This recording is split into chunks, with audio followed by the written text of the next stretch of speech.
بسم اللہ الرحمن الرحیم ایاک نعبد و ایاک نستعین۔ میرے پاکستانیوں، جب میں سمجھتا ہوں کہ یہ اب حکومت کامیاب ہوگی ہے سائفر کو دبانے کے لیے، کیونکہ سائفر کے اندر ایک ایسی چیز ہے جو ڈائریکٹلی یہ جو لوگ اس وقت حکومت کر رہے ہیں اور ان کے پیچھے جو سہولت کار تھا، یہ تو ڈائریکٹلی ان کے اوپر آتا ہے کہ انہوں نے ایک سازش کر کے ایک الیکٹڈ حکومت کرائی، لیکن یہ خود ہی اپنے پیر پہ کلہاڑی مارنے کے لیے ماہر ہیں۔ اتنا ان کو خوف ہے کہ عمران خان کسی طرح الیکشن سے باہر کیا جائے، کیونکہ ڈر لگا ہوا ہے کہ الیکشن میں آ گیا تو ہار جائیں گے، تو ان کی پوری کوشش ہوتی ہے کہ ہر کوئی موقع نہ جائے کہ کسی طرح اس کو ڈسکوالیفائی کرے، جیل میں ڈالے۔ یہ کوئی 14 مہینے سے یہ لگے ہوئے ہیں۔ پہلے اس سے میں صرف اعظم خان کے اوپر بات کرنا چاہتا ہوں۔ جس اعظم خان کو میں جانتا ہوں وہ ایماندار آدمی ہے، قابل آدمی ہے، اور جس طرح کی باتیں میں نے پڑھی ہیں سائفر میں وہ کہہ نہیں سکتا۔ جب تک میں اعظم خان کے منہ سے نہیں سنوں گا میں مانوں گا نہیں، کیونکہ اس میں یہ کئی باتیں حقیقت کے ساتھ نہیں ہیں، یا تو زبردستی سے اسے کروایا گیا ہے، کیونکہ زبردستی تو اس وقت ساری 2 پارٹیز بنا دی ہیں زبردستی میں، لوگوں کے اوپر بندوق رکھ کے کہ جی آپ اس پارٹی پہ جائیں اور بندوق کر کے دوسری پارٹی میں جائیں، ان کے ہی بیچاروں کا بیڑا غرق کر کے رکھ دیا اس میں۔ اور پھر جو ہمارے لوگوں کو جو زور ڈالا ہوا ہے پارٹی چھوڑو، بیچارے جیلوں میں ہمارے لوگ پڑے ہیں، عورتیں پڑی ہوئی ہیں، ان کو بس صرف کہیں کہ جی آپ عمران خان کے خلاف وعدہ معاف گواہ بن جائیں، یہ وہ بنتے ہیں تو آپ چھوٹ جائیں گے، اور یا پھر کہ جناب آپ کھڑے ہو کے جا کے وہ ٹی وی پہ کہیں میں پارٹی چھوڑ رہا ہوں۔ یہ اس طرح کی اس وقت جو ہم تماشا دیکھ رہے ہیں وہ اس طرح کا چل رہا ہے۔ وہ سائفر آتا ہے پاکستان، اور وہ میں جب پڑھتا ہوں تو اس میں کیا لکھا ہوتا ہے۔ سائفر میں 2 مین چیزیں ہیں، باقی تو اور بھی چھوٹی موٹی چیزیں ہیں۔ سب سے بڑی چیز لکھی ہوتی ہے کہ جی عمران خان کو آپ نے عدم اعتماد کی ووٹ میں پاکستان کے پرائم منسٹرشپ سے ہٹانا ہے، اور ایک اور چیز لکھی ہوتی ہے کہ عمران خان نے اکیلا فیصلہ کیا کہ روس جانے کا۔ آپ کو پتہ ہے روس، اور تب تک جنگ شروع ہو چکی تھی روس کی یوکرین میں، تو عمران نے اکیلے نے فیصلہ کیا، جبکہ اسد مجید ہمارے ایمبیسڈر کہہ رہے ہیں کہ نہیں، عمران خان نے اکیلا فیصلہ نہیں کیا، یہ سب سٹیک ہولڈرز نے مل کے فیصلہ کیا تھا۔ لیکن جس طرح وہ بات کرتا ہے، اسد مجید، سلام کرتا ہوں میں اپنے ایمبیسڈر کو، وہ کہتا ہے اس کے بعد جو مجھے میسج کہ ان کے خلاف آپ کو پروٹیسٹ کرنا چاہیے، ڈیمارش کرنا چاہیے کہ اس نے بڑی غلط زبان استعمال کی ہے۔ غیرت مند ڈپلومیٹ ہمارا، لیکن وہ غیرت یہاں نہیں جاگتی جب وہ یہاں پہنچتا ہے۔ سائفر جاتا ہے آرمی چیف کے پاس بھی، فورن آفس میں بھی، میرے پاس بھی آتا ہے۔ میں جب وہ دیکھتا ہوں میں حیران ہو جاتا ہوں کہ اس کی جرت کیسے پڑی ہے لکھنے کی، یہ کیسے کہہ سکتا ہے۔ اور پھر جب میں یہ دیکھتا ہوں کہ یہ کہہ رہا ہے ایک ایمبیسڈر کو کہ اپنے پرائم منسٹر کو آپ نے ہٹانا ہے، تو پھر میں دیکھتا ہوں کہ یہ میرے لیے تو نہیں ہے، ایمبیسڈر تو مجھے جواب دے ہے، تو مجھے کون ہٹا سکتا ہے؟ پاکستان میں مجھے کون ہٹا سکتا تھا؟ ایک ہی آدمی، جنرل باجوہ۔ سائفر تو جنرل باجوہ کے لیے اس نے بھیجا ہے۔ جب یہ ہوا میں کہتا گیا، میں نے ساروں کو کہا کہ اتنا بڑا ظلم ہو رہا ہے تو اس کے اوپر انکوائری ہو۔ میں نے چیف جسٹس صاحب کو میں نے وہ سائفر بھیجا کہ جی اس کے اوپر انکوائری کروائیں، نیشنل سیکیورٹی کاؤنسل کے سامنے رکھا۔ نیشنل سیکیورٹی کاؤنسل کے سامنے 30 مارچ کو میں نے رکھا کہ جی یہ ہے، سارے آرمی چیفز بیٹھے ہوئے تھے، سروس چیفز بیٹھے ہوئے تھے، سب کے سامنے رکھا کہ یہ اس نے لکھا ہے، اور آپ کا ایمبیسڈر کہہ رہا ہے کہ ان کو پروٹیسٹ کرو کہ یہ کسی کی جرت نہیں ہونی چاہیے اس طرح کا، کسی بھی ایک ملک کو، آزاد ملک کو اس طرح کا زبان استعمال کرنی۔ انہوں نے کہا جی ہاں مداخلت تو ہوئی ہے، تنقید کی، امریکہ کو پروٹیسٹ بھی کیا نیشنل سیکیورٹی کاؤنسل نے 30 مارچ کو۔ میں نے پارلیمنٹ میں لے کے گیا کہ ان کیمرہ میٹنگ کروائی، میں نے کہا ان کے سامنے رکھو۔ اپوزیشن کوئی لیڈر ہی نہیں آیا اس میٹنگ پہ، شہباز شریف، آصف زرداری انہوں نے بوائکاٹ کر دی. کیوں کی؟ کیونکہ ملے ہوئے تھے ساتھ.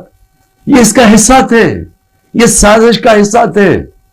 کیونکہ کیا یہ پاکستان کے پرائم منسٹر کے خلاف ایک آدمی کہہ رہا ہے کہ اس کو ہٹاؤ، تو کیا یہ عمران خان چھوڑے کسی بھی ملک کو اجازت دیتا ہے ایسے؟ کیا ایران کے اندر کسی کی جرت ہے کہ ان کے امبیسڈر کو کہے کہ جا کے اپنے پریزیڈنٹ کو ہٹا دے؟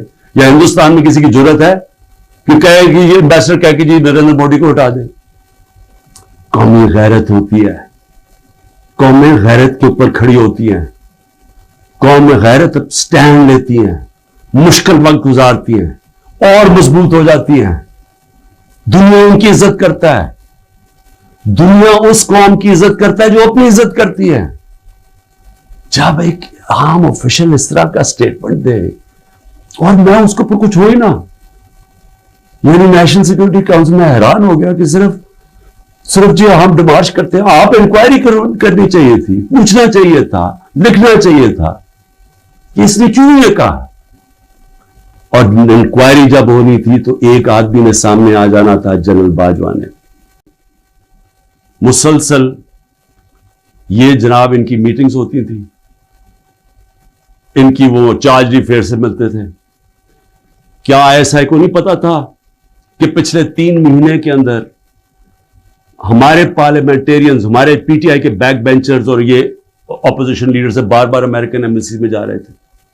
ارشد شریف نے پورا پروگرام کیا، بتایا کہ کون کون سے دن کون سے لوگ گئے. راجہ ریاض کا بتایا گیا. کیا راجہ ریاض وہاں فورن پالیسی ڈسکس کرنے گیا تھا؟ جو سب سے پہلے بھاگے وہ امریکن ایمبیسی جا رہے تھے. کیا ان کو نہیں پتا تھا؟ اس میں سیفر بھی کہہ لے گا کہ عمران خان خود روس کیا ہے. کہ میں عمران خان نے خود روس کیوں جانا تھا؟ فورن آفس نے مجھے کہا، بیٹھ کے مشاورت ہوئی، ہم نے سارے پاکستان کے ایکس فورن سیکرٹریز کو بلایا، سب نے کہا کہ آپ کا رشیا جانا بہت ضروری ہے، ہمیں اپنے تعلقات ٹھیک کرنے چاہیے. پھر ہمیں 20 لاکھ ٹن گندم چاہیے تھی ان سے، وہ ہم بات کرنا چاہتے تھے، کنسیشن میں تھے. اس کے بعد جب ٹینشن ہوئی یوکرین سے تو تیل کی قیمتیں آسمانوں پہ چلی گئی، کموڈیٹی سپر سائیکل آ گیا. انہوں نے کہا کہ آپ وہاں جا کے تو ان سے نیگوشیٹ کریں سستا تیل. تو سارا سٹیک ہولڈرز کے ساتھ کہ جتنے بھی تھے انہوں نے پورا پلان کیا. ہم ٹرپ پہ جانے لگے، شام کو ٹینشن بڑھ گئی روس کی اور یوکرین کی. میں نے جانے سے پہلے جنرل باجوہ سے پوچھا کہ کیا مجھے جانا چاہیے یا نہیں. انہوں نے کہا ہم سب بیٹھے ہوئے ہیں، ہمارے خیال میں آپ کو جانا چاہیے. تو سب سے پوچھ کے میں روس کیا، میں اپنی ذات کے لیے تو نہیں گیا.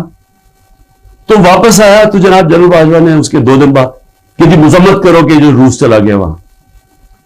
فورن آفس ہی بیٹھا، ہمارے مین لیڈر بیٹھے ہیں. ہم نے کہا کہ ہندوستان تو مذمت نہیں کر رہا، وہ تو ان کا اسٹریٹجک ایلائی ہے، وہ تو نہیں کر رہا، ہم کیوں کریں؟ اور ہم ان سے ڈیل کر کے آ گئے تھے سستا تیل پہ اور سستی گندم پہ. اس کے بعد جا کے ایک نیشنل سیکورٹی کا سیمینار ہو رہا ہے. جنرل باجوہ بیٹھ کے کہتا ہے جی عمران خان ہم روس کی سخت مذمت کرتے ہیں. گورنمنٹ کی پالیسی کے خلاف جا کے اسٹیٹمنٹ دے دیتا ہے. اس کے بعد حسین حقانی کی ٹویٹ آتی ہے، وہ کہتا ہے جنرل باجوہ پرو امریکہ ہے اور عمران خان اینٹی امریکہ ہے. بعد میں ہمیں پتہ چلتا ہے کہ ہم نے $30,000 دے کے حسین حقانی کو جنرل باجوہ نے ہائر کیا ہوا تھا ہماری گورنمنٹ کے دوران.